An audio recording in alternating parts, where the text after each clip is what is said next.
In sub-Saharan Africa today, there are three key countries in terms of development of the internet, and that's South Africa, Nigeria and Kenya. That's partly driven by the arrival of all the undersea cables, which we're seeing continually being built, bringing enormous amounts of bandwidth to those markets.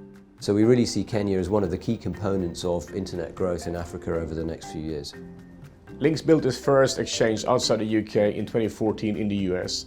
We have since then built more exchanges across the UK, in Saudi Arabia and now in Kenya. Going to another country where regulation, culture, business practices differ comes with a learning, and we have now learned, having done this many times, how to adapt and how to deal with these different environments. This is a challenge in itself, but it's a challenge we can handle. At 22.5 megawatts of total fully designed capacity, this is one of the biggest data center campuses in Africa, and it's certainly the biggest in East Africa, and that's a region of over 300 million people. What we're bringing is access to the world's internet to local businesses in the area, and also access to the local market for all of the international businesses. And it's going to be a pretty exciting next few years as we build out.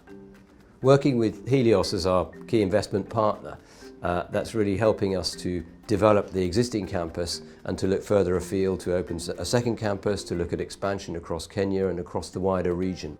Helios Investment Partners is the biggest investment fund focusing exclusively on Africa. And they've got many, many years experience in different sectors across multiple countries. So it's a really great partnership.